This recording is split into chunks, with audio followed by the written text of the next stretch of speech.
You're listening to the Teak Nation podcast, where we strive to educate, inspire, and entertain you with tips and lessons from frauders and friends of TKE.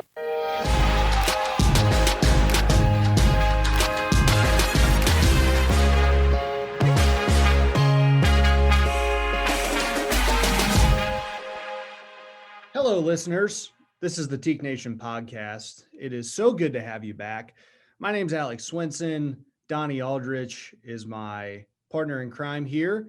It is Monday, June 7th, 2021. And I'd say we're pretty much full speed ahead into summer at this point. Wouldn't you, Don? It's a full go. Got a lot of work to get done as we prepare for the fall and ready to attack the year. 3,200. It's a lot of the conversation, right? 3,200. That's the amount of initiates we need to get this year, put this fraternity back in a prime position to lead the Greek world. If everyone approaches this year with the mentality that they alone have to get 3,200 initiates on their own campus, then I think we'll be in good shape. You know, not everyone's going to hit that mark, but if a couple do, we'll be looking pretty good. So just that's the mentality in your chapter, whether you are an alumnus listening to this or an undergraduate member, 3,200 initiates is the goal. And if we all collectively believe that's possible to do it on our own, then as a group, I think we stand a pretty good chance. The math would agree with that statement. I mean, heck, maybe we'd end up with 3,300 if everyone tried to do 3,200 on their own. Well, if everyone pushes towards 3,200, I wouldn't be surprised if we hit 3,300. And if you're wondering, okay, we're just talking about numbers, think about the amount of experiences we're going to give those 3,300 souls. That's the piece that matters, right?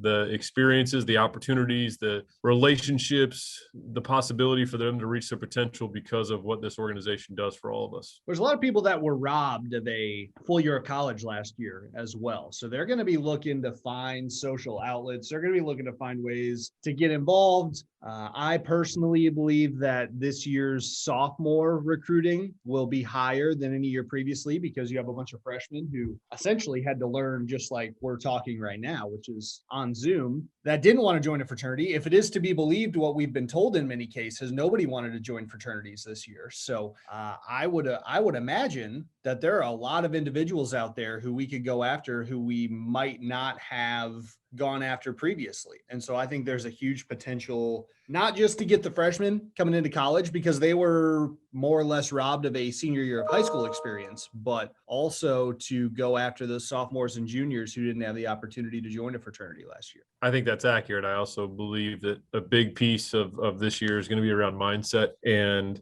there can be a natural discomfort when it comes to bringing in a large class of new members, especially if your chapter size is not as significant as what it has been before. And so with COVID and the fact that we've had some recruitment classes the last 2 years that haven't necessarily been what they are normally, if groups do well, you might have a chapter that has 25 guys that recruits 25 guys. And there can be an intimidation factor of, oh my goodness, now we've got a class that has voting power or has influence. Well, thought process should be, you're also setting the group up for long-term success and health by making it vibrant with that many folks, and also have to do the same great job in terms of ensuring those are good people. So as long as that happens, what's it matter if you have 25 guys? As long as there are 25 good guys, let's get to work and ensuring that high quantity and high quality are paired together. Well, I think you bring up a good point about freshman class having voting power. I think another thing that you're forgetting is that if you take too many men, you might lose your tight brotherhood in your chapter. So that's just something to maybe, I don't know how you feel about that, Donnie.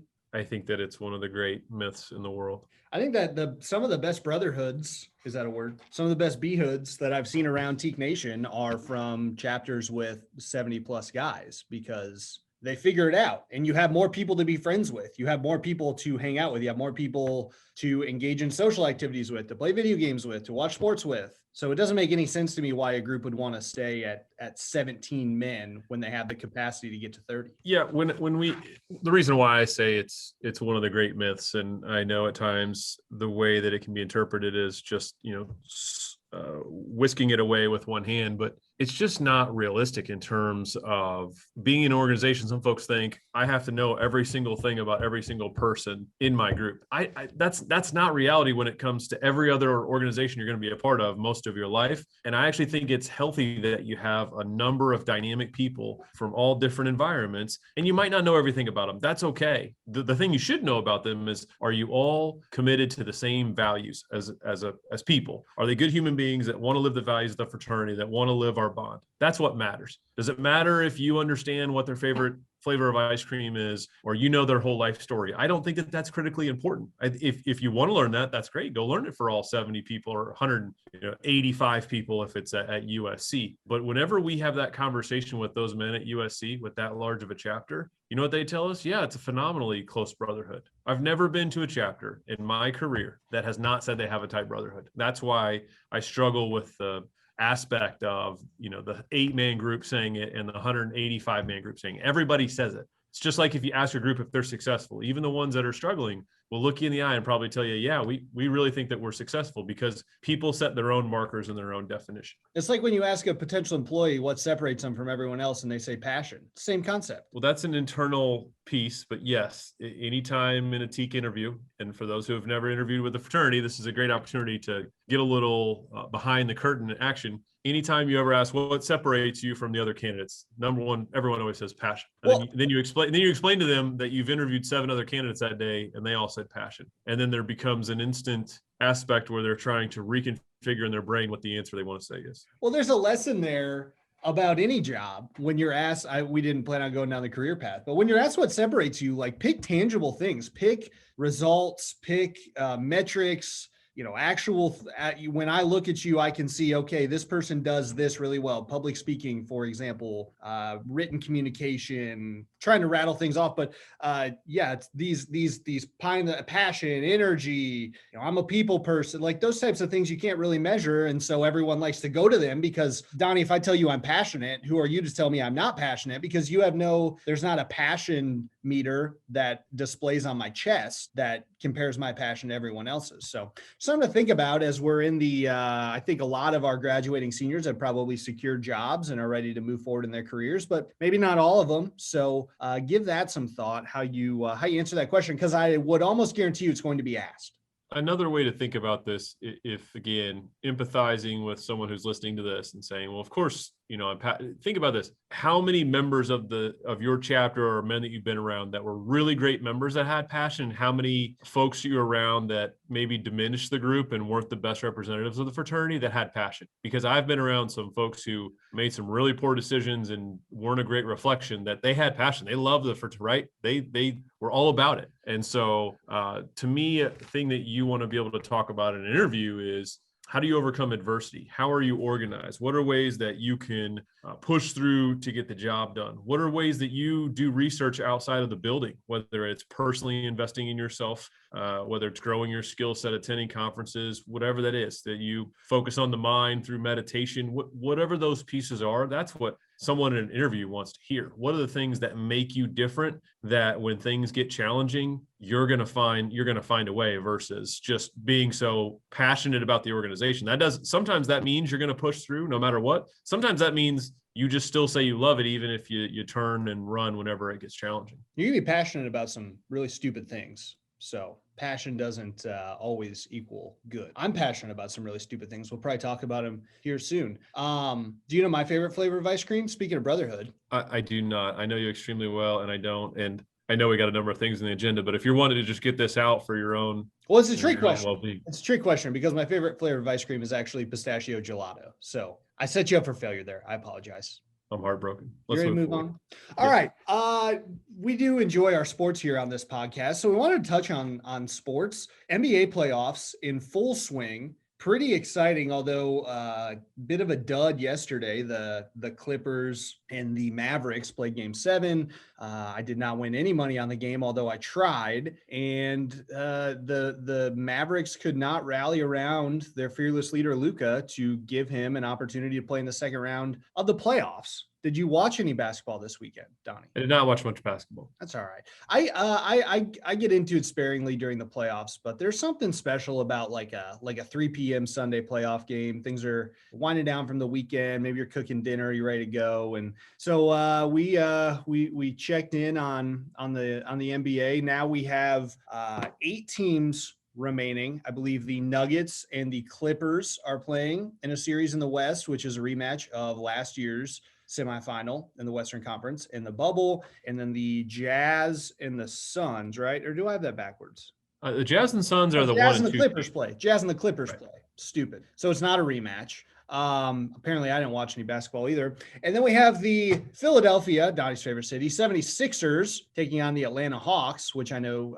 Donnie is much more fond of the city of Atlanta. So I can assume who you're pulling for in that series. And then the Brooklyn Nets and the Milwaukee Bucks. And that game 1 took place.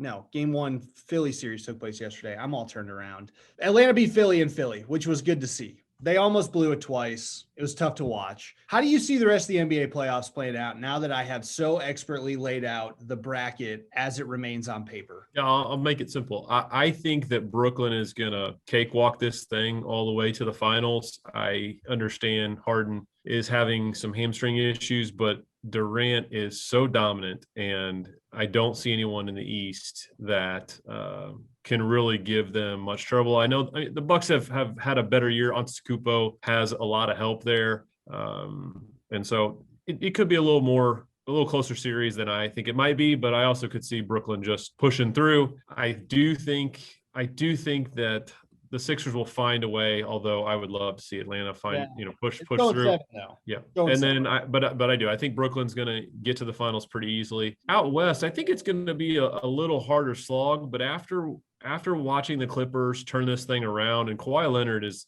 one of the most amazing athletes in terms of during the regular season, it's almost as if he's not even there. He checks out of games, he sits out all the time, right? But then when it's time, when the playoffs come, that guy goes in the phone booth, puts on his cape, and comes out. So I think the Clippers and the Nets will be in the finals. And let me tell you, that's going to be a highly viewed, highly rated NBA finals if it happens, because you've got the New York market against the LA market. So I'm sure those in the NBA circles would be pretty excited to see that. Well, not just the New York market versus the LA market. You have the little brother of each market playing against each other, which we'll see how quickly Lakers fans become Clippers fans and how quickly Knicks fans become Net fans for those series, or if they just, no one goes to any of the games, because they are huge markets, but they're not it's not Knicks Lakers, which we are now officially have no possibility of seeing that happen. So I agree with you on the Nets. I do think they're going to get past Milwaukee pretty easily. As I said, I think the Sixers win, but I think it goes 7. I think Atlanta will shoot well enough to keep themselves in that series. Ultimately, though, I think Philly's just too good. I think Denver's going to beat Phoenix, and I think that I think the Clippers are going to beat the Jazz too. As much as I don't want the Clippers to win because I hate Paul George, but I think the Nuggets are going to the finals. I'm planting my flag right now. They will lose to the Brooklyn Nets in 5 games. But I do think the Denver Nuggets are going to the NBA Finals. They are immensely talented. They don't have Jamal Murray, but I don't think they need him. Guys are hitting shots. Jokic is an absolute wizard. Let's see how it goes. I'm looking forward to it, though. NBA playoffs are special, especially with fans back in the building. If you can get an NBA arena absolutely rocking during the playoffs, there are few things that are better than that. The good news is the NBA playoffs going for about 6 months, so we'll be able to talk about this 5 more times. Yeah, exactly. I'm looking forward to it. And by the time we talk next week, like 4 more games will have been played, so it'll be a good time. Did you watch any soccer last night? I already know the answer to this question. No. I will tell you this. I did watch the whole game, stayed up till 12:30 watching U.S. men's national team play Mexico. That game was one of the craziest games that I have ever seen in my soccer watching life. And I hope, and it seemed like the vibes on Twitter were that a lot of people who I would not normally consider to be soccer people were watching the game because it was Sunday night, it was 9:30, right? West Coast especially. It was a 6:30 start time. There's no basketball on. There's hockey on, I think.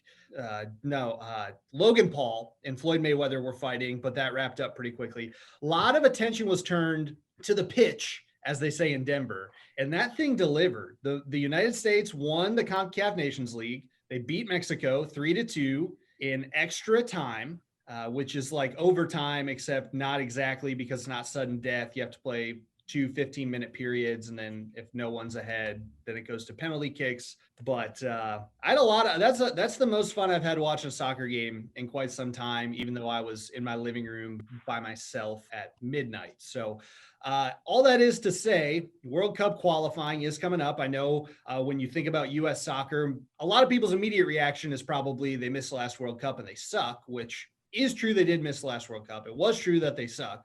This team is young. It is exciting. If you're going to watch the 2022 World Cup, which I know a lot of people do, soccer pops up on everyone's radar once every 4 years, which is fine. But if you're going to watch the 2022 World Cup, start to dabble a little bit. It means a little more when you're invested in the team, you're invested in the players. Got a lot of really good young talent on this team. A lot of people probably know Christian Pulisic, but there's a lot of other young studs there, and they're not going to win the 2022 World Cup. I will plant my flag there as well, right next to the Denver Nuggets flag, but they should be competitive. And then the 2026 World Cup, which I'll be like 50 by then, is in America, is in the United States and Canada. And that is when all these guys should be in the middle of their primes. So if everything goes according to plan, again, not saying they're going to win the World Cup on American soil in 5 years, but just give soccer a chance. A lot of people don't give soccer a chance. Give it a chance. You might like it. If you watch that game last night, you're hooked.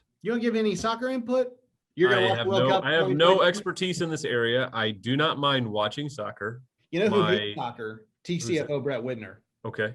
Yeah, I don't mind soccer. It's and especially World Cup, Olympics, those types. I can really get into it, but I struggle with having a team outside of that, Premier League, all that kind of jazz that I know you and Frater Roscoff and a number of others get really excited about. And that's great. I think it's awesome. It's not necessarily my speed. Yeah. See, we talked earlier about stuff that you're passionate about that's dumb. That could be. No, it's not dumb. It's not dumb. It's not dumb at all. There's certain, everybody's got different things that they get into. Soccer's just not one of those for me, but that doesn't mean I don't respect and appreciate the folks that do.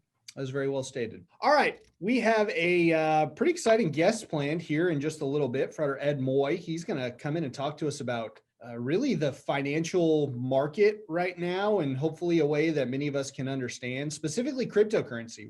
We're a big Dogecoin podcast, as everyone knows. AMC spiked last week. I don't know if you saw that. Good thing I got out a week ago before it really took off. That was pat myself on the back there, but finally paid off for all the AMC believers. And Frater Moy, 38th director of the U.S. Mint, knows a thing or two about how money works in America. And so we're looking forward to talking to him. I think this will be a fun interview here in just a little bit. Ed is an extremely intelligent guy who's been in all sorts of environments, from, as you say, running U.S. Mint. He worked directly for President George W. Bush in terms of personnel. So we talked a little bit about hiring questions. We could have some fun with him because he, at one point, was leading the charge of all presidential hires and appointments. So he was interviewing hundreds and hundreds of people. We could have a little fun there.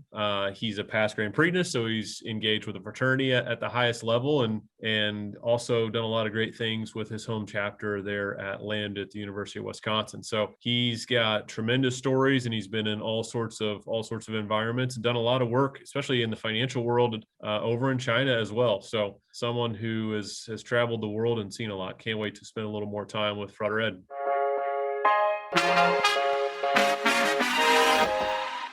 We wanted to get this rule of three. We've talked about dream jobs, so to speak, previously, but in the vein of Dogecoin and cryptocurrencies and the stock market and alternative income sources, I'm curious, Donnie, if you would share with the listeners, what are three jobs that you have held previously, 3 ways that you have made money outside of the fraternity in your life? First job was at Taco Bell. Oh, No, yeah.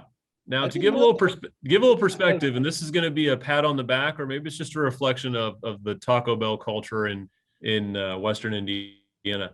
I lasted for 40 days, and at that point, I had another job opportunity that I moved on from. But I was only there for 40 days, and I won Employee of the Month in the 1 month that I was there. Good for you. So Congratulations. I don't know if that's that's Is either that a the real high. certificate behind you on the wall there? Oh, no, that's not the certificate Oh. framed behind me. I Yeah. actually did have it at home somewhere. It's probably in my parents' house tucked away somewhere. But I went from there. I was lucky enough to land a job working in a warehouse. And I had that job for most summers throughout high school and college. And that was a great job to learn about work ethic and being around people that, folks had been working in a warehouse for 25, 30, 35, 40 years, that this was their life. And they took a lot of pride in it. And and it's a job that you're working in a building, and this is, a couple decades ago. So you're working in a warehouse that is 115 degrees. Just they throw the doors open, right? They just pull the doors open some windows in the summer to save money. And you're moving around pipe. It was for construction supplies. So pipe fittings, large things that whenever they build roads and also houses, you're moving water heaters. And at the end of the day, you're just a greasy, nasty, stinky mess. But it really showed the value of hard work and people who are lucky enough that they get to sit in an office building. It's a whole different level versus those guys that are out grinding, for hour after hour after hour, filling orders and moving items. And so, and just helping folks to get along with their day. So that was a good job. And then another job that I had before coming to the fraternity is working with a marketing company with the PGA Tour. And so in that job, I got a little bit of travel. I got to be around the marketing company worked directly with Tiger Woods. So got to travel around Tiger in his prime in 2005 and visit some different tour sites and do some work on site at those events. And that was a really cool experience just to travel and see the world a little bit, but also being around, any type of professional athletes, right? But just to see the level that these guys work and perform it was pretty inspiring. So kind of all over the map there in terms of my 3-job work experience. Well, that's all right. That's what we were looking for. My 3, so I got through high school working in an ice cream shop. Should be no surprise to those who know me, as my love for ice cream is well documented in gelato. It's called the Ice Box in Cloverdale, Indiana. Also did sandwiches, soup, salads, but it was really the ice cream. That was our bread and butter, and that's where I really developed my passion for frozen milk and sugar mixed together with toppings and mixing. So that was fun. I worked at the Icebox for 3 or 4 years throughout the course of high school and then my first couple of years of college. Spent some time working at the Under Armour outlet at the Edinburgh Outlet Mall in Southern Indiana. So that was nice because I got some, you get good discounts. At that point, I was still a little on the heavier side, so none of those clothes are still in my wardrobe. But for a college student with very little disposable income, to have a job where you could not only make money, but then also get cool clothes for cheap is a win-win. And there was a chocolate shop, a candy shop, right that like 3 or 4 storefronts down from us that had these big old chocolate chip cookies. So, could go hand in hand with why I was maybe a little heavier at that point and didn't have any money. And then lastly, you talk about being a hot, disgusting, sweaty mess. I have done some hay baling, not recently, but back in high school, growing up in rural Indiana, there are a lot of farms out there and a lot of hay that needs to be baled and stored. And so you get out there in the middle of the summer, and the terrible thing about baling hay and that type of work is that you have to wear long sleeves and jeans, because if you don't, you're going to get hay all over you and it's itchy and it just tears you up. So it's, 85 degrees, sunny, humid, you're rocking jeans and a long sleeve shirt. It was tough, but to your point, it was hard work. Tons of credit for farmers. I know a lot of coastal elites listening to this podcast right now, you thought the hay probably just baled itself. There are actually people who do it. And it's tough. So if you ever get a chance, I would encourage you just to see how the other half lives sometime. Give it a whirl. I know that seems to be a public announcement that I have every single episode at this point. Can you quit insulting the listeners? Only insulting the Coastal Elite listeners, not the Listen, we love our the New York Coastal Elite Midwest listeners. folks like you Our and I. coast, we're just giving a little perspective for our Coastal Elite listeners of some of the folks that operate in the Midwest. And I'm sure that they would give us a little perspective on some of the hard work that goes on with some of the Coastal Elites. That's right. No, I'm open to it. If you are a Coastal Elite and you'd like to come on this podcast and share what it's like to be in New York City or Boston or Los Angeles or San Francisco, by all means, we would love to have you on. Seattle, perhaps. Frater Edmund could come in, share. Here's one thing I know. I want no part of the traffic that they have to navigate, how everything is a battle, right? To find a parking spot, to navigate traffic, to get a reservation into a restaurant, to go in and get groceries and get home. You see folks riding the subway in New York, right, with multiple grocery bags they're having to carry in the subway car to then walk home. There are challenges out there for those folks as well that I am grateful I don't have to navigate. I agree with you. You recall one time, well, no, I don't think you were with us that time. We were in San Francisco for the RLC, and as luck would have it, we're trying to get some ice cream after dinner. And there was a specific ice cream place called Swenson's, which is my last name. So I wanted to go there and just see what it was about. We drove around for like 45 minutes, could not find any street parking within probably a mile of this ice cream shop on a Thursday evening in San Francisco. So I'm with you. There are certainly challenges out there unique to the coast. We stand in solidarity with all of our listeners.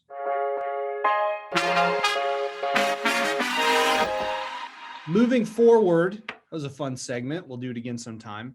We're going to bring in Zachary Scott to share with us all of his thoughts and musings. Frater Zach. Is that a new hairstyle you're sporting there, Frater Zach?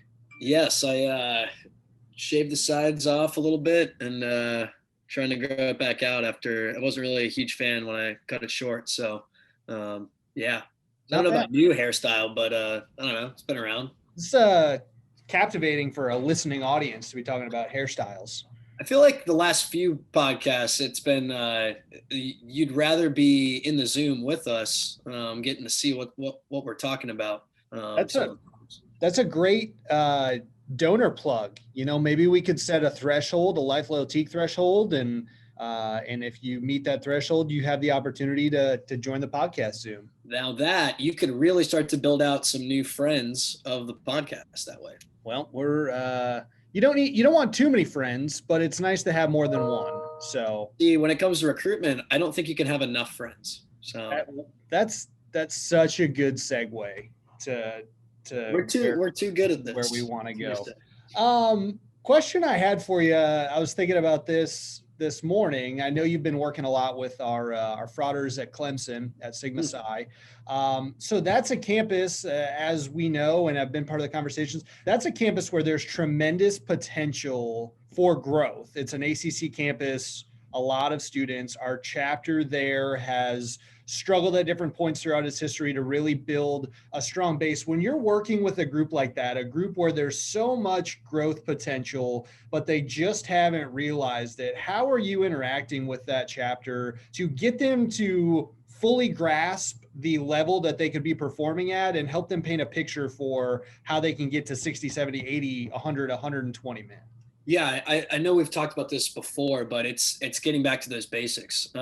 You have to do the simple things right. And oftentimes it's even just talking about it, whether it's right, like outlining what effective recruiting groups do, right? They're talking to people in the springtime that they want to recruit for the summer and the next fall.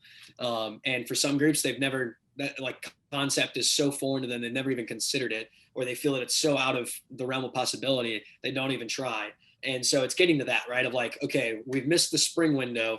Now it's like we're already almost halfway through June. And if you don't start doing some of these basic things now, you're going to end up either where you were before or in a worse situation. And so it's getting back to those basics of who are we talking to? What events are we setting up? If we're doing any summer recruitment, we have to have people though first, right? Like it doesn't matter whether you're planning for these big, wonderful events in the summertime, for the fall when main recruitment starts. If you don't have people to attend them, it doesn't matter. You could have the greatest and best event that you spent all this money on, and it doesn't mean anything if there's nobody there to fill it. So who are we talking to? How often are we talking to them? How are we talking to them, right? Are we sending DMs? Are we joining the Facebook pages? Are we utilizing IFC lists? Are we utilizing alumni and friend referrals and those pieces, right? Are we doing all of those different pipelines? And then what do those conversations look like, right? Are we getting people from headquarters? Are we getting volunteers to look at our messages before we send them out? Are we kind of getting an idea of what everybody's input is into the message before just sending it? Are we talking about TEAC? Probably not a good idea when we should be talking about, hey, why are you coming to this school? Like, this is awesome. I saw that you're a new student at Clemson. Like, tell me about that decision for you. I know this last year and a half has been insane. Tell me what made you decide that you wanted to come here, and connect with these people, build that relationship. So again, doing the basic things right is where you have to start. And once you start to kind of get a feel for that, you start to build those things out, and you figure out what works, what doesn't work, how we can continue to fine tune pieces. Then you're able to kind of go up to that next stage, right? Of like, all right, let's send more follow-up messages to people who didn't respond back to us, or that we kind of lost touch with. Let's reach back out to the people we talked to past spring, past fall. Let's start planning more events, right? We had a couple already, right? And that's when you start to kick into that next gear, but you have to be able to do the simple things effectively before you can do anything else, right? The idea of you have to walk before you can run, type of mentality. Something you mentioned that I think is one of the great myths of recruiting is that the events that you put on matter. I don't want to trivialize them all the way, but they should be seen as a vehicle to get people in the door, right? Most people don't join a chapter because of the types of wings they get, or whether they use frozen or fresh ground beef to make burgers at their pool party. How do you interact with groups who are so hung up on their events that they refuse to break through that wall to see that they could have the dumbest events on the planet or the coolest events on the planet? None of it matters unless you're able to have conversations and build relationships. Yeah, I mean, it's for some reason this idea of if we spend enough money, we'll get the guys, or if we do this big grandiose thing because I want to see it happen, like all these other people are gonna love this and want to come to it. And I think it's sometimes a selfish thing. We don't even realize, right? It's like an instinct of, well, I really want this, or I deserve this, and I think the guys deserve this, or whatever it is. Thinking more in this realm of what did the people we're trying to recruit actually want, right? And oftentimes it's an atmosphere where they can build a relationship, where they can have a conversation, where they're not going to get drowned out by all these cool things going on and all the brothers just kind of focusing on that, right? You want the brothers to focus on the new members. You want the new members to focus on the brothers, and you want them all to focus on conversation and building a relationship. So yeah, I mean, it's sometimes it works, sometimes it doesn't. And it's, I think the more that you look at the conversation you're having, the atmosphere that you're providing, where you can actually have a conversation, that's where you start to have those more effective events. Yeah, I'm sure you have as well. I've been to my share of rush events that are 25 actives, sitting on couches, eating wings together, just doing what they would normally do, except they have free food in front of them. And then there's like 4 potential new members that are sitting in the middle talking to each other. And that usually does not work out real well for the chapter. Yes. Pro tip for everyone listening out there: have your brothers get together before the recruitment event, so that way you can grab dinner on campus or wherever, and then maybe talk about what pieces you're going to discuss with the new members that come out to your event. You get a little brainstorming sesh going, and you get some of that camaraderie going. And again, especially as you come back from a long summer break, that can be a really big piece. That way you avoid the, hey, bro, I haven't seen you in forever, right? Conversation, instead of talking to a new guy who has never met you before. That's a great tip. That's why you're the best friend of the TKE Nation podcast, for knowledge like that. I appreciate we appreciate your time, Zach. We appreciate you showing off the new haircut. We're looking forward to maybe, having a donor in with us next time. We'll see. I'll surprise you. I won't even tell you ahead of time. So can't wait. We'll make it happen. I'll talk to you later. Adios.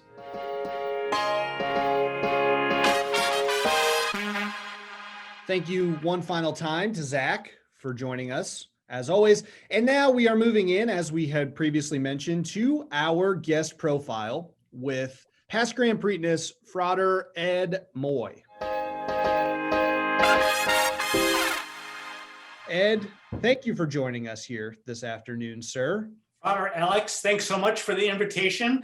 Always good to be spending time with fellow Fraters in the bond, so I really appreciate it. But I especially am touched by your warm and generous introduction. I just want to remind you that I'm no longer the director of the Mint, so I can't give you a free sample for all the nice things you said to me. You got to have some lying around somewhere. I'm just, just a box to take once you departed. Yeah. So yes. So I do have a little supply of gold, but just a casual small supply of gold. That's right. Mine's just sitting on my wife's left finger, so that's. I know our Frater CEO Donnie has frequently leaned on me to make some extra currency and transfer it over to Teak. So unfortunately, I can't do that because I'm not there anymore. We could definitely put it to work. That's right. Well, Ed, we, as I said, we really appreciate having you on. Want to talk a little bit today, not just about you, but also about the big cryptocurrency boom that's going on right now. I know that's an area that you have a lot of expertise and something that we've touched on in a very non-expertise way on the podcast previously. Before we get into that, one of the things that, as I was thinking about what we wanted to talk with you about, you've shared your Teak story, I know, multiple times. I think you've shared it on this podcast previously about how you found the fraternity, how you found Tau Kappa Epsilon. One story that I don't think I've heard from you is your journey from the University of Wisconsin, the Lambda chapter, to the United States Mint, and how your professional journey progressed. And so if you could just shed a little light on what that period of your life looked like between college and where you ultimately ended up, I'd love to hear that from you. Well, I'd be happy to, Frater. I think my story is similar to a lot of other people's stories in that it's not a straight line. So when I was at the University of Wisconsin-Madison, I graduated in 1979 with a bachelor's degree, but I had three majors: international relations, political science, and economics. The first position that I got after that, which I spent about 10 years with, was with a company called Blue Cross Blue Shield, which is the nation's largest health insurer. And I joined their Wisconsin division. And it wasn't my first choice, but and the focus of that job was sales and marketing. But what I learned from that job was when you're in sales, it's all about people, understanding them, reading them, being able to figure out what they need and whether or not what you have can fit that need. And so those skills of persuasion and people skills were absolutely critical, just like my time at Teak was.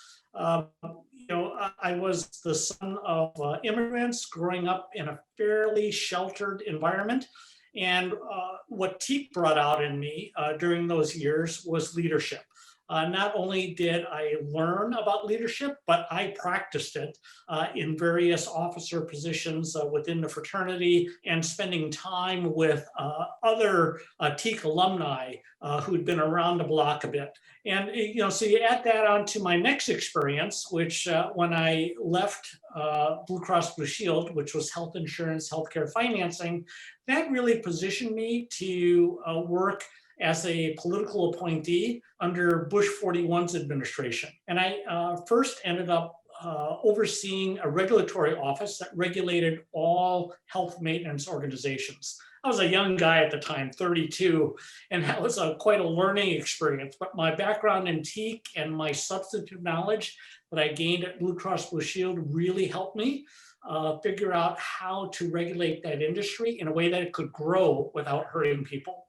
The president was pretty pleased at what I did, so he asked me to go over to the agency that oversees Medicare and Medicaid, which are health insurance programs for the elderly and for the poor, and implement managed care options, just like we who are working have those options at work. He wanted the poor and the elderly that were on government insurance programs to have the same options, and so I was able to do that. When the administration ended, all the political appointees resigned, and there was a cooling off period for former regulators that we couldn't work in the industry that we regulated for at least a year. So I was very lucky, and a friend of mine connected me up with one of the largest private equity firms in healthcare services, Wells Carson, Anderson and Stowe up on Wall Street. And they retained me really as a deal finder for them. And for every deal that I led them to that we took a position in, I ended up being on their board of directors and helping manage that company to a very profitable exit. That then led to a transition for President Bush 43. President Bush 43, as he was putting together his transition team, and as you might recall, that was a troubled transition only because of the questionable election results. And so he knew that he wasn't going to have the same amount of time. As a matter of fact, he'll only have 1/3 the amount of time to do a presidential transition.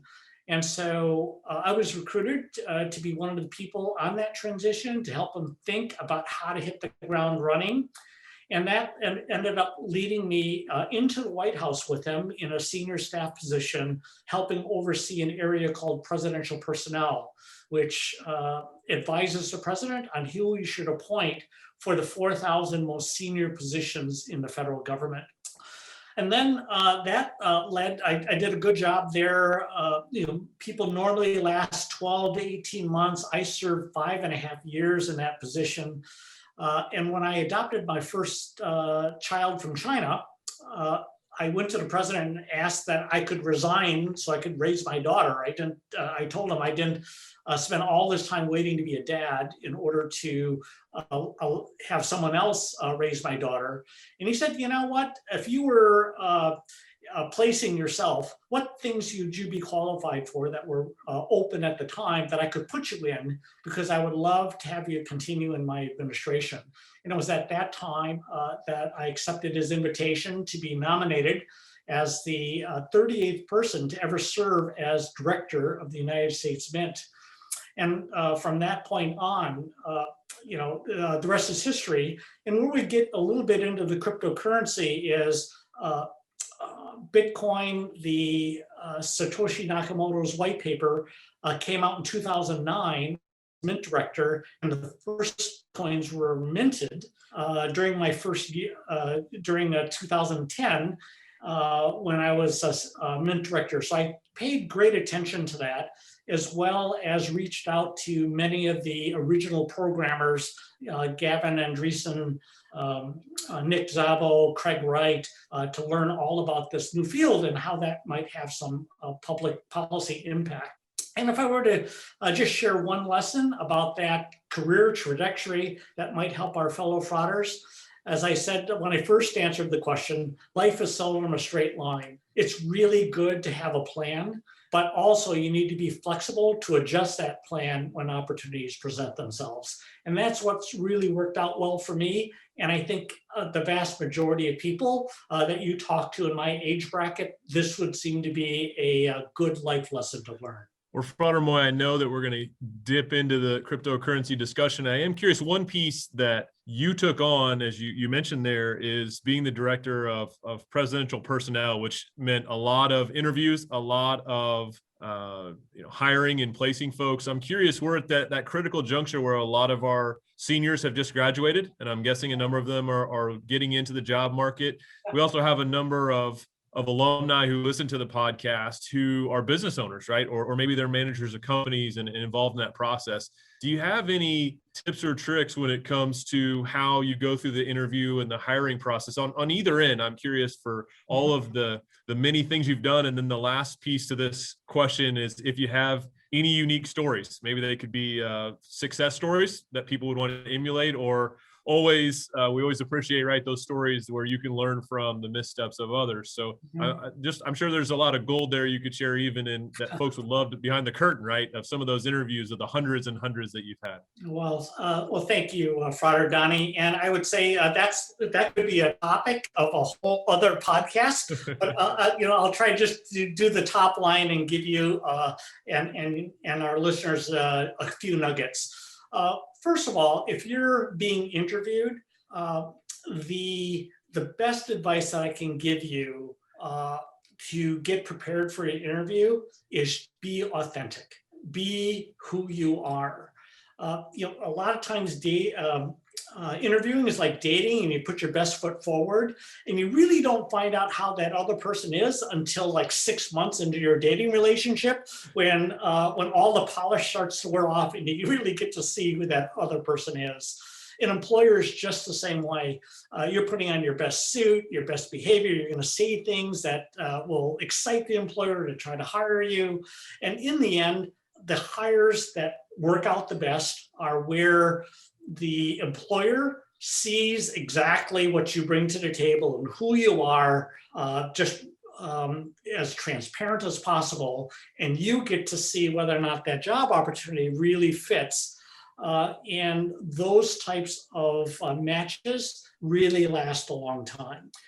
So the first thing I would really encourage people who are interviewing to do is be authentic. Just be yourself, be transparent. And if they don't like you for that, that wouldn't have been a good long-term fit anyway.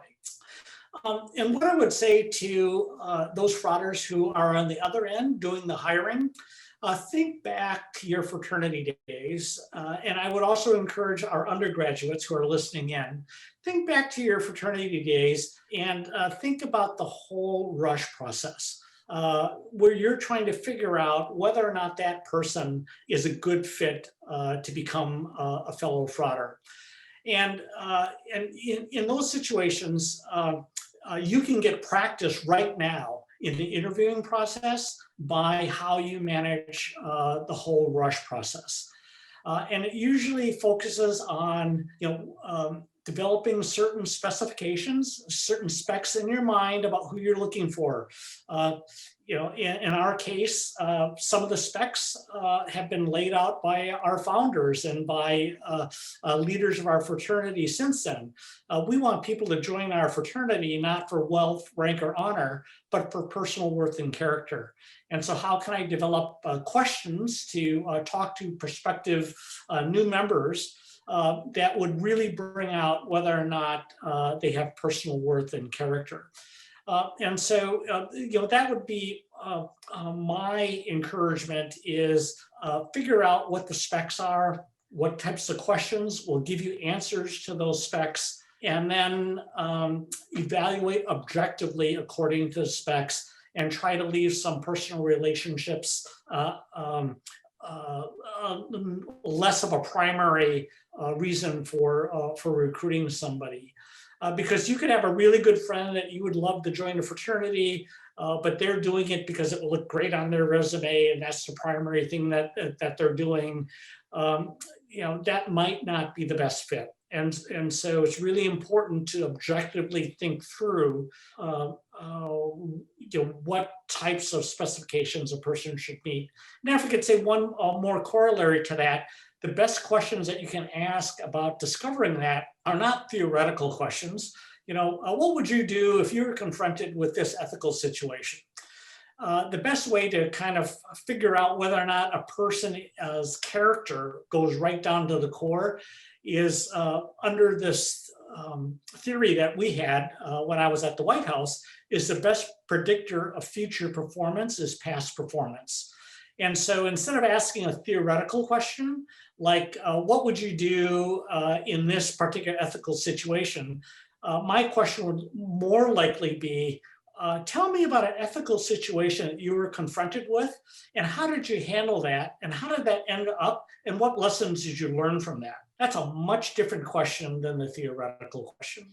So anyway, that's where my initial top of mind thoughts, Frater Donnie, for both the interviewee and the interviewer. Are there any good stories of things that stand out from your interviewing. I guess one piece would be just a general question. Did you hold a majority of these interviews in the White House? Were they held in other government buildings? What even was the location for a number of these interviews that took place? Yep. So to answer that question, the White House, legally defined, is bigger than just the residence that the president is in. So the White House has two wings, the East Wing and West Wing, where senior staff are. And then it also has the old executive office building, which is now called the Eisenhower Executive Office Building. That's right next to it. It's the one that looks like the wedding cake. That's about 7 stories tall. And then there's one across the street called the new Executive Office Building. All that is known as President's Park, which is theoretically the White House. So to answer your question, we did very few interviews in the living quarters of the president. We did most of our interviews in the West Wing or in the old Eisenhower Executive Office Building, where I had my office. So that's where, and some stories. So, I can tell you like one story that comes to mind about how not to do it. I was asked to interview the son of someone very important to the president. And when I interviewed them, they kept their cell phone on. And during the interview, the cell phone rang and they answered the phone while I was doing the interview with them. And the phone conversation went very close to this. Hey, good to see you. Good to talk to you. Yeah. I'm at the White House. Can you freaking believe it? Yeah, no shit. I'm at the White House. Hey, Ed, could you tell my friend that I'm actually at the White House because he doesn't believe that I'm here? So needless to say, that didn't leave the best impression on me. Another one that I did an interview, the candidate was extremely bright on the other side, went to some of the best schools. And I was, as I was just starting to ask him questions, he said, enough about me.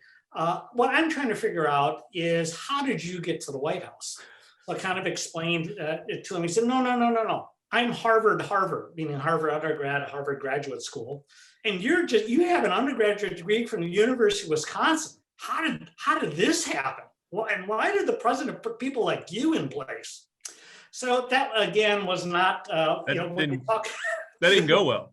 Yes, it didn't go well. We were talking about an administration where the president really wanted people who worked well together, who were humble about their great accomplishments. That one really didn't fit the mold. But the interviews that really went well for me are,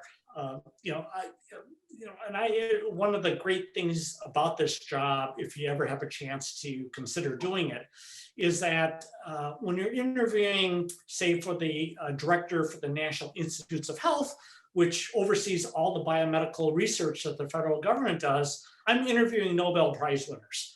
So I'm not interviewing the person on the street. These are the best of the best, the most accomplished that our country can put forward for these different positions.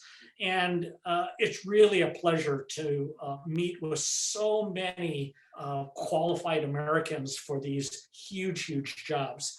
And one of the things that we're looking for were, again, people who work really well together, who's really well accomplished, et cetera.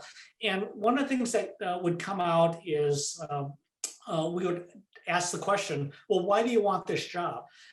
And we were specifically looking for people that were using service language versus I language. So let me tell you what that difference is. The I language is, boy, I have dreamed about this ever since I was little. That's all I've been working toward, every single thing that I've been doing. And when I get in that job, here are the 15 things that I really want to implement.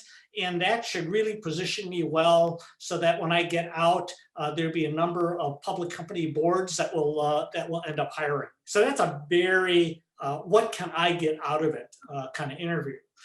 to contrast that, the best interviews that I sat in are, I really never considered this job, but as you describe what the president wants to do, that is synonymous with my life's philosophy.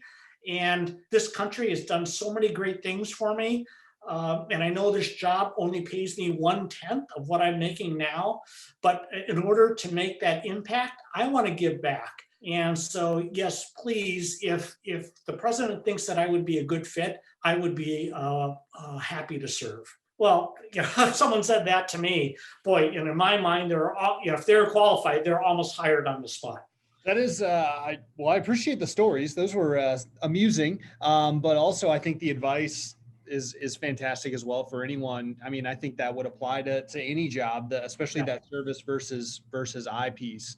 Yeah, and Frater, that's so important because at all levels, when people interview for jobs, because they really want a job, they're the center of that universe. And so they're going, what are the benefits, and, can I come in late? And, here are the things that I want to do. Does this job help me do that? And that's particularly a lot of those questions come out of the millennial and post-millennial generation has a tendency to think in terms of how does that impact me? And what the employer wants to do is, there's a certain part of the employer that says, I need to take care of my employees, but really, I need that person to do a job for me. And so who's ever being interviewed can really benefit by saving those questions until after you know that they want you, but really spending time on, you have this need, and here's how my skill set and experiences can really deliver on what you're looking for.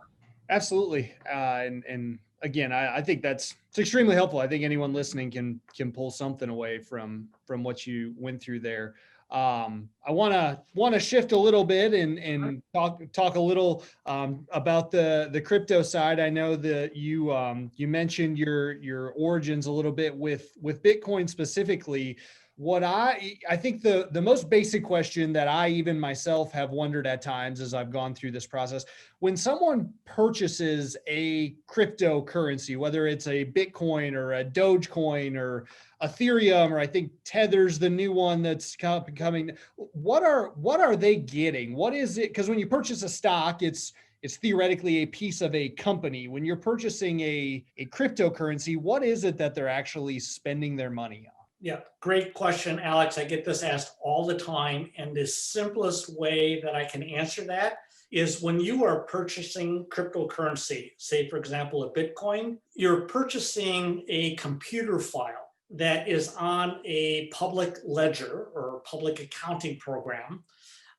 And that computer file is programmed to be unique and cannot be replicated. And then to access that file, you basically need a compatible wallet for that cryptocurrency, which has a public key and a private key. This is like a safe deposit box. The public key allows people to put money into your wallet or ownership codes into your wallet.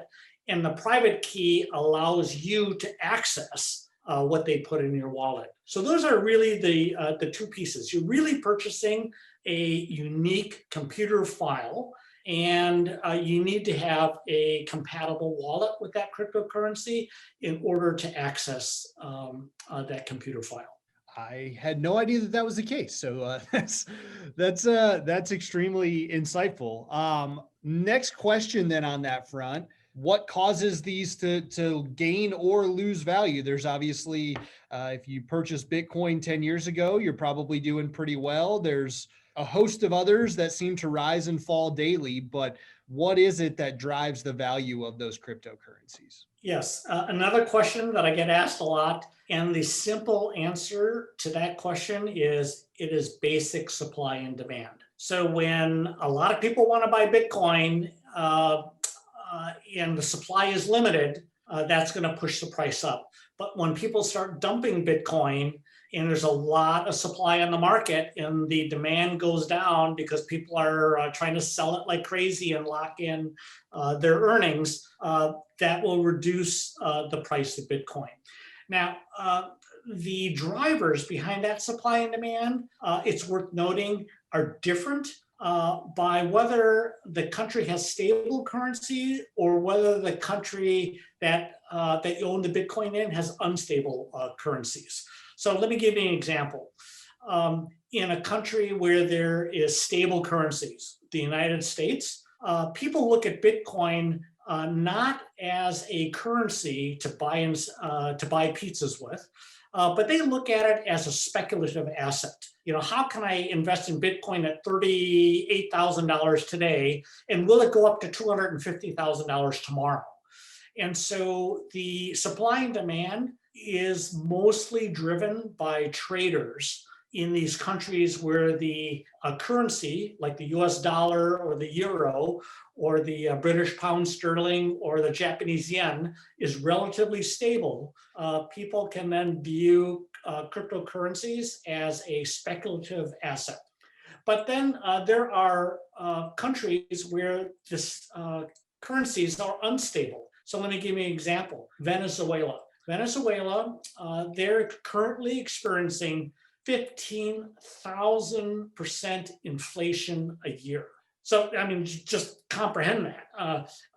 What might cost you $1 one day just to buy a loaf of bread will cost you $15,000 by the end of the year. So for them, owning one Venezuelan real is not a good thing, because the buying power of owning that currency is not very strong and will degrade very fast over the course of a year. And so what they want to do is they want to get their money into currencies that are stable. Well, Venezuela prevents them from taking their money out of the country and buying US dollars or by buying euros or yens or pound sterlings. And so as a result, these people are kind of stuck. Yeah, but what can they buy? If they have access to the internet and a credit card, they can buy cryptocurrency. And so that is where a lot of people who have technology access have taken their local currency and traded it in for Bitcoin, because even if Bitcoin goes down by 50%, it is still going to be worth more money than the real is at the end of the year. And so there's a lot of demand for cryptocurrencies in very currency unstable countries. And then you add what's going on in the stable countries with traders and the unstable countries by the users, and all that gets thrown into one large market dynamic that people are trying to figure out. So right now, for example, in the United States, Bitcoin went from roughly $35,000 to $65,000 because of two things. One is Elon Musk said that he was going to take some of the reserves of Tesla and invest it in Bitcoin instead of just putting it in a bank account as cash. And number two, the Securities and Exchange Commission and the Commodities Future Trading Commission both came out with some guidance on how institutional investors, meaning mutual funds and that, not the individual investors, how they could invest in Bitcoin and stay within regulatory compliance. And once that happened, a lot of institutions got into it. And that's what pushed the price up from 35,000 to 65,000. And then what crashed it was two things. Elon Musk came out and said, ooh, I just realized that Bitcoin costs a lot of energy and uses a lot of electricity. So does Tesla, and I don't want to get on the wrong side of environmentalists. So I am not going to allow people to use Bitcoin to purchase Tesla cars. and all of a sudden Bitcoin started tanking, and then all the institutional investors basically said, you know what, we made money on when it went from 35 to 65, we're going to lock in that upside right now. And so they sold, and now Bitcoin crashed down to its pre-rise level of $35,000. It's up to 38 right now. But I do think with all the interest that's here, that will be going up over time. My last technical question, I suppose, and that you tapped into this a little bit. When it comes to mining cryptocurrency, A, what exactly does that mean? And then B, you touched on the environmental aspect of it, the energy consumption. When I think about, when we think about mining coal or oil, you understand the environmental aspect there. We think about mining, as you said, computer files more or less. How does that affect energy consumption? And if you read certain things, you say mining Bitcoin is bad for the environment. How exactly does that work, even though it's all technical on a computer? Yeah. Okay. So let me answer the first part of your question, and that is, how do you mine crypto? What's mining all about?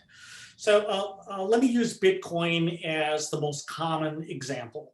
So Bitcoin is created by miners or computer programmers who are basically solving very complex mathematical equations that run Bitcoin's code and store its blockchain. So let me repeat that, because this is a definition I commonly use to explain miners. Bitcoin's created by miners or computer programmers, which are the same thing, trying to solve complex mathematical equations that run Bitcoin's code and store its blockchain. So when a miner does that, when they solve these questions, they're basically building out the infrastructure for Bitcoin transactions to get processed. So each miner, when they do this, they're basically developing a node. A node is a processing center, and that coordinates right now with, at least at the last count, there are 12,000 other nodes all over the world that are processing Bitcoin transactions. And what happens, and here's where the complex mathematical equations come in, when you use Bitcoin to buy a pizza, or you're selling a Bitcoin from Frater Alex to Frater Donnie, that is a transaction. And what all these nodes do is every 10 minutes, they take a look at all the requested transactions. And what they do is verify that Frater Alex really owns the Bitcoin, and Frater Donnie really has a wallet that it could go into, and there's no duplicates of that Bitcoin. And they process all the transactions that can be verified every 10 minutes. And what happens to those transactions, to that block of transactions? The new set of transactions, the next 10 minutes, is based off of the transactions of the last 10 minutes. And so each block forms a chain. And if you were to say, oh, I really didn't mean to send Donnie that Bitcoin, and I just want to go in and change it without him knowing it, you would have to go back to those 12,000 nodes, to go back to the block that your transaction happened in. And then on every single block after that, you would have to change that transaction and all the permutations of that transaction in every single block up to the present time. So in other words, what is a genius about Bitcoin as a cryptocurrency is that every transaction is verified. It's on a public ledger, so you and I can go to that ledger and see it went from this wallet to that wallet, and that those transactions can never be changed. So what a miner gets by doing this is they're rewarded with Bitcoin as they expand the processing infrastructure for every single one of those transactions. And the way that Bitcoin was programmed by its original core programmers was that there can be a maximum of 21 million Bitcoins ever mined And currently there are, 18.7 million that have been mined at the current price of $36,000 per Bitcoin. It's the current market cap, meaning the value of all the Bitcoin that's ever been mined, is about $675 billion. So very healthy amount that has been mined, but there's still a lot to go. Ed, thank you for doing what I've seen you do in many other settings, which is taking something that's very complicated and working for us laymen to make sense of it. And I say that because the fraternity has been lucky, to tie this back to Talk Up Epsilon, the fraternity's been lucky to have Ed step in a number of situations, especially around strategic planning. And Ed is in some ways the godfather who comes in and takes very complicated issues and works through it with both the Grand Council and the professional staff. So thank you for doing that in this instance. I do have to ask the question that I'm sure you get many times as well, for anyone above the age of 20. What is this something that you foresee is going to live on? And the other aspect that I'm curious, a twist on this, is you've known about this since 2009, 2010, obviously in your profession, and studied it. Have you been consistent in your thoughts around the longevity of this, or have your opinions evolved and grown over time? Mm-hmm. Yeah. So the answer to the first part of your question is, I do believe that cryptocurrencies and the technologies that enable them are here to stay. One way to look at this in layman's terms is, for the most part, cryptocurrency can be viewed as a private sector currency, or private sector currency that's an alternative to government's monopoly on money. And so I don't see cryptocurrency, the private ones like Bitcoin and Tether and Litecoin and Monero and Ethereum, I don't see those eventually replacing fiat currencies like the US dollar and euro, but I see them as healthy alternatives to people who want to either stay outside the government system or have a balance to the government system that's really useful. Think of it almost like frequent flyer miles, right? It used to be back in the old days, which many of our younger fathers may not remember, when frequent flyer miles first came out, you were rewarded X amount of miles for every mile you flew, and then that can be redeemed for discounts on future tickets, etc. Well, today you can use those frequent flyer miles for not only discounts or free tickets or upgrades, but you can use them for car rentals, discounts on your hotels, etc. You can even exchange them to where they have partnerships with American Express and get American Express points, and then you can use those on Amazon. Think of cryptocurrencies as providing that type of alternative to government's monopoly on money. And the growth has been in these private sector currencies. So, the granddaddy of them all and the most recognized is Bitcoin, but Ethereum is in essence a Bitcoin of which you can put a smart contract onto. Litecoin, which if Bitcoin was the equivalent of gold, Litecoin would be the equivalent of silver. You can take a look at Tether. So one of the big concerns about Bitcoin is how can you use it for currency when it can drop 50% in 2 weeks? Well, Tether and a whole bunch of others link the value of their cryptocurrency to a reserve that they hold of other countries' currencies, like the US dollar.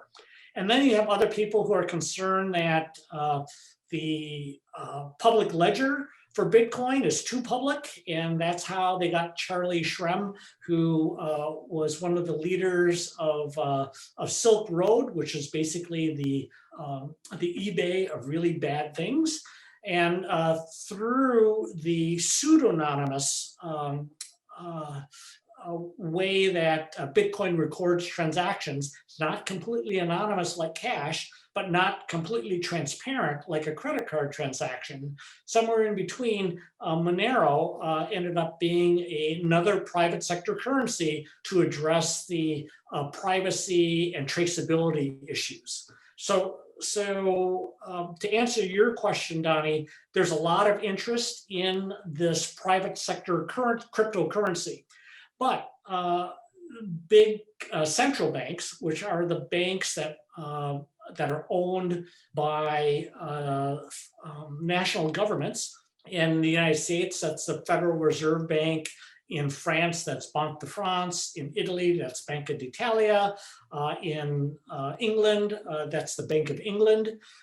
These are the government central banks, and they have taken a look at cryptocurrencies and basically said, whoa, we don't like private sector currencies because that takes our ability to expand and contract the money supply in order to help shape the economy. That takes that away from us. But we do like the fact that it is transparent, more secure, the transactions are cheaper. So why don't we kind of take some of the best elements of these private cryptocurrencies and glom them on to our normal currencies. And so you're getting this growth of central bank digital currencies. So for example, the United States is putting out a white paper. The Federal Reserve Bank out of Boston is working with MIT to develop a concept paper on how the US dollar could end up being a digital currency. And on the far end, you're getting China, which is the second largest economy in the world. Some argue it's number one, depending on what metrics you use. China has already developed their central bank digital currency and is testing it out in 4 major cities with anticipated rollout sometime next year for the entire economy. Now, China is doing it for many of the same reasons that a Western central bank would, but then China is also doing it for an alternate reason. They're looking for more granular ways to monitor their population. And so one thing that would give them great insight into where their citizens are thinking and who needs to be punished because of bad thinking are their spending habits. And so China's central bank developing their digital yuan they're really doing it to monitor and manage and punish their own citizens. And then the last thing I just wanted to address is the technologies that power cryptocurrencies. If you take a look at, for example, blockchain, that technology can be used for many different things. And some of the things that you've been hearing a lot about are things like NFTs or non-fungible tokens, digital identification. 1/3 of the world's population has no form of ID, no social security card, nothing. So it's really hard to for them to purchase things, for them to join the banking system, etc. And we're basically condemning these people to a lifetime of living outside the modern economy. Supply chain and logistics can be put on the blockchain so that you can tell where a product is at any moment in time. Is it on a train? Is it on a plane? Is it sitting in a warehouse? Etc. It can be used for voting. This past election, there was some controversy around whether or not the voting process had integrity. Well, there's a number of companies exploring putting voting on the blockchain, everybody having unique digital wallets and voting with tokens, cryptocurrency tokens that don't cost any money, but are eminently traceable to that wallet so that you know that that person actually voted and that vote was counted. So those are many of the applications that are currently being explored by using cryptocurrency technologies. And so when you add this all up, the simple answer to your question is I believe that cryptocurrencies and these technologies like blockchain are here to stay. Well, it's extremely interesting. I also think it would be helpful for our listeners and personally for me to get your thoughts as you zoom out. We talked a little bit about hiring process, jobs, and cryptocurrency. What do you see as the state of the U.S. economy right now as we come through the pandemic? We're starting to find some semblance of normalcy. Given your decades of experience and knowing, how some of these companies think, as well as how the mint and the government and the fact, I've read recently, about the amount of money that's been put into the economy in the last 12, 15 months. Mm-hmm. How do you, and you start to hear that inflation word, which for some of us, especially someone my age, you haven't heard that much in the last couple of decades. Yep. Since I was a young kid coming up where you started to worry about inflation. I'm curious what you see and think about the current economy and where we're headed in the United States. Yeah, such a perceptive question, Frater Donnie. And my short answer is I do believe that the U.S. economy will have a robust bounce back, and that will cause multiple problems like inflation and increased regulation and taxes.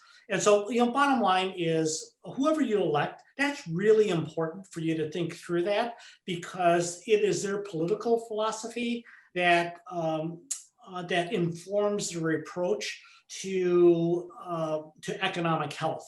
And so when you take a look at the financial crisis that I lived through in 2007 and 8, and then the resulting Great Recession that came in after that, that was in essence an unnatural occurrence. It was a failure, a systemic failure in our financial system when banks took way too much risk and bought risky assets like these mortgages with people who couldn't really pay them back. As a result, you saw a very slow growth in the economy at the end of Bush and most of Obama. And what President Obama did was, as a Democrat, Democrats are have a higher confidence in the ability and influence of government to, in this case, to get an economy going again. And so they invested a lot of money in stimulus. And in the end, it took a long time for the economy to recover. As a matter of fact, their goal of 2% growth was seldom met during Obama's 8 years. So then Trump comes in, and all of a sudden he had growth double to 4%. So what changed? Well, the Obama people would argue it took 8 years to heal the economy, and it's unfair that Trump take credit for it now. So, that's one legitimate view on how the economy recovered. But then when you take a look at the Trump's side, they said, you know what? Obama was not solving the right problem. The right problem was businesses really wanted to get going, but with all the additional regulation and all the increased taxes, they were disincentivized, and it was a lot harder for them to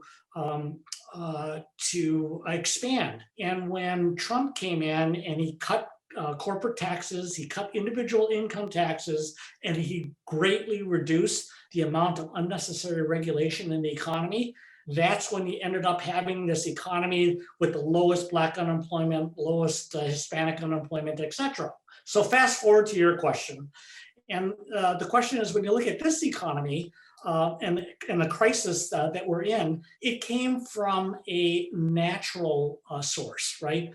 It wasn't a systemic financial failure. It was a virus. And eventually viruses go away.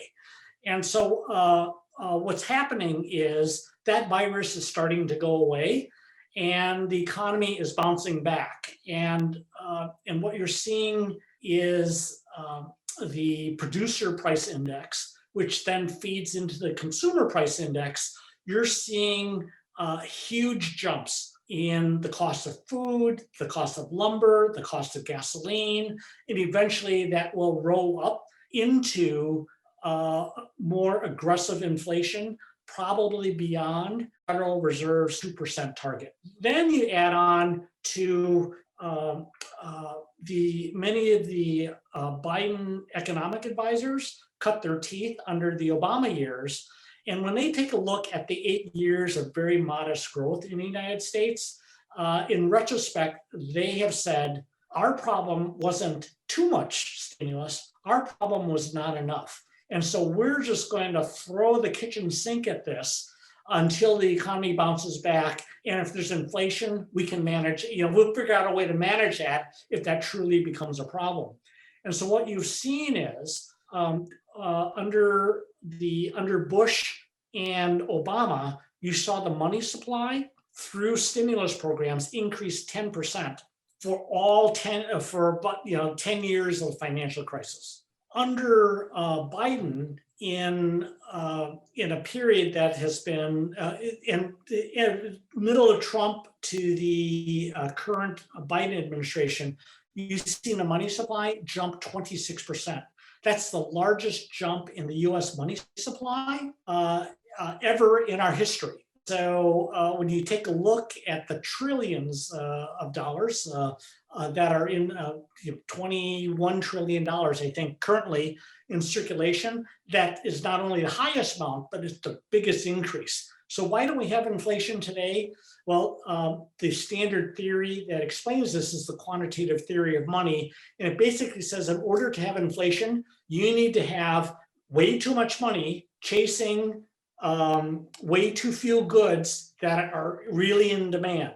And so right now, because of the economic lockdowns, there hasn't been a lot of demand. But as the states come out of their lockdowns, demand is skyrocketing to almost pre-COVID levels, and that's causing inflation. And there's the fear that there's going to be a slingshot that will go way past that demand because there's so much pent-up demand, and that will really increase inflation to 4, 6, maybe even 8%.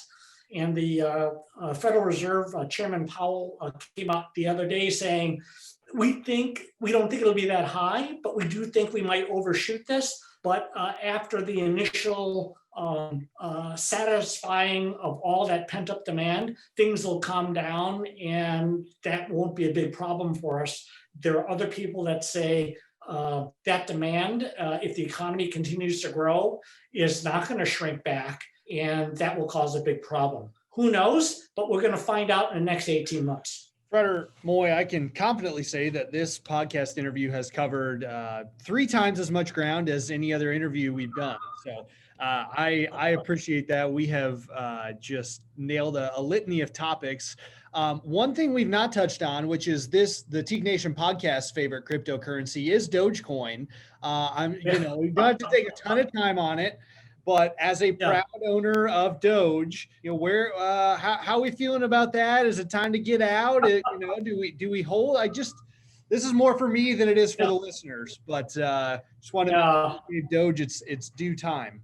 So, so this is one person's opinion. This does not constitute any type of investment advice. So I have all those qualifiers to it. You have to take a look at why Dogecoin was created. So Bitcoin was created to be basically a currency that is decentralized, so away from the government, and can flow securely over the internet. So that was the reason why that was created. Dogecoin was really created as a joke. The founder of Dogecoin basically did it really as a way to kind of poke fun at the whole cryptocurrency movement. And so Dogecoin does not have a utility like Bitcoin does. So Bitcoin's ultimate utility is as a currency. Right now, it might be a store of value or a speculative asset, but it does have a purpose. When you take a look at Ethereum has a purpose of being a cryptocurrency that you can attach smart contracts onto. Just to give you an example, what a smart contract is, we talked a little bit about NFTs. So NFTs, so what's the difference between, a picture of Hello Kitty that sells for $69 million and my daughter who draws the picture, or you can take a picture of that $69 million Hello Kitty and try to sell it. Well, because of the computer file that is unique and can't be duplicated, you will always know which one is the original, and everything else is just a copy. And because you know the original, that has a lot of value. But here's the problem: when an artist sells a painting, they may do well off of it, but when that painting gets sold to another collector at triple the price, they don't get anything out of that. With Ethereum, you can put a smart contract in so that every time it changes ownership, the artist gets 10%, right? So that's a smart contract. Dogecoin has no smart contract. And so Dogecoin truly is a speculative asset driven up by hype, just like GameStop, was by a bunch of traders just kind of focusing and saying, can we manipulate that price? And so, as you know, Dogecoin reached a high, and then there were a whole bunch of people that sold out. So stay in Dogecoin if you want to make a bet, but don't look at Dogecoin as being the equivalent of buying a share in General Electric. So Ed is always extremely graceful and diplomatic, but that's the kindest way I've ever heard someone say run. So that's something for you to think about there, Al. No. He said, if you want to take a bet, if I want to make, and right. I love making bets. So that here's what else Ed knows. Ed knows that you work for the fraternity and the type of income that folks are making. So he's also trying to give you some free financial advice. I had a real bad feeling that's how that conversation Ed, we cannot thank you enough for your time. Something we always like to do in closing is to give our guests a chance if there's anything that they want to share with the fraternity. And obviously you've had a number of platforms and still serving as a past Grand Prytanis, still have a lot of influence in the organization, a lot of influence on me and my life. Curious if there's any messages that you want to share with the fraternity, either in this space or any space coming out of COVID as we get ready to attack the fall and really push the fraternity forward. Mm-hmm. Thanks, Frater Donnie. And there's one thing that I've been doing a lot of thinking of. Even in my short lifetime, I have seen a huge amount of polarization emerge in our country. And when I look at that and the rise of China as the contrast, I go, our country has some issues that we need to deal with. And when I think of the type of people that can be bridges to pull our country back together and unify, it is the DNA that makes us fratres in the bond. Love, charity, and esteem, and how we should treat each other. And so my encouragement to all those who might listen to this podcast is really think through the values of our fraternity, how we're supposed to treat each other, because if we can't treat each other any better than the polarization that's going on outside, we have nothing to offer this culture. But if we live up to our values as the way our founders have outlined, we can have a tremendous impact on this nation. And I really do think that because of the divisiveness, this is the time for TKEs, both undergraduates and alums, to rise up and be that glue that helps reunify our country and make it strong. And so given that, I reflect back on my own experience way back at Lambda from 1975 to 1979, the leadership that it's taught me, the values that it's given to me, and how that has served well in my career, all the way through Mint Director and beyond. I can only say one thing, and as I'm really thankful to Tau Kappa Epsilon for everything it's done for me, and I want our fraternity in my own actions to pay back all that it's done by making this a much better world for us to live in. So Frater's, I love the fraternity. Well, thank you, Frater Ed. I think those are perfect words to end on. We cannot thank you enough for your time, for your wisdom, for your knowledge, for your Dogecoin advice, just for all of it. We really appreciate it, and we will no shortage of content if we want to do this again sometime, I would say. I'm happy to be on if you're willing to tolerate me again. Oh, that is the last thing that I would say what we're doing. This has been it's been fantastic. So we appreciate it. We'll talk to you again soon. Thank you, Frater. Frater, it's great to spend time with you.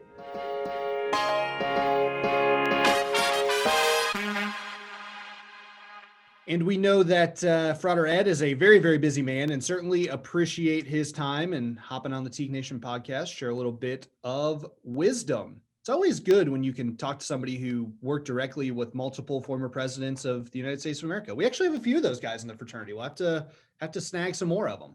Absolutely. The last month or so of guests, I'm really proud of the type of folks we've been able to bring on, and frankly, just for us to get out of the way and let them speak and share a lot of great insights and a lot of great perspectives, and can't wait to get even more successful, thoughtful folks on the podcast. So if you have any of those folks, listeners out there, please send an email to Alex or I. We'd love to check out what sort of folks you might be in touch with and highlight them and profile them on the Teak Nation podcast. Well, speaking of guests, Frater Andrew made it to the summit of Mount Everest. We should mention that. I think last week we're still a little unsure.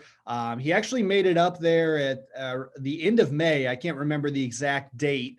I think cell phone service is a little spotty up at the top of Everest, so he wasn't able to post about it and share on Instagram until a few days later. But he's home now. He's made it back. He hit his 7 summits, accomplished his goals. So I will definitely be reaching out to him to get him back on, because I want to hear, what it's like up there. I've never been to the top of Mount Everest, so I'd like to get that perspective. Never even been to the bottom of Mount Everest. It was an amazing, amazing accomplishment. He deserves all the kudos and congratulations in the world. I'm sure I can't even imagine that feeling of standing on top of the world. Yeah, if you follow him on Instagram or even follow Teak, we reposted, he was just decked out with like oxygen masks and the amount of just gear you have to wear to climb that mountain, probably, I would assume, we'll ask him 30, 40, 50 pounds worth just to protect your body. And then to do that and get to the top. I know he shared on Instagram, he took his mask off and breathed in some of the air for a very short period of time, which would be pretty cool. But congratulations, Frater Andrew. Looking forward to having you on again soon. All right. Anything else? Not for today. Let's go get to work, folks. Let's get to work. All right. Well, before you depart here, make sure you go and smash the like button. Make sure that you subscribe. Make sure text someone right now and tell them about the Teak Nation podcast. Tell them about all the wisdom that's been shared on this episode and all of our episodes, and tell them that Frater Ed will get them set up with the cryptocurrencies. He's got all the answers. So thank you for listening. I did not mean to insult anyone personally. If you took any of that personally, I apologize. That's my favorite type of apology. Not I'm sorry for what I said, but I'm sorry if what I said offended you. So we're going to stick with that. And we'll talk to you next time if you choose to return. We're looking forward to having you back. We'll talk to you again soon. Goodbye.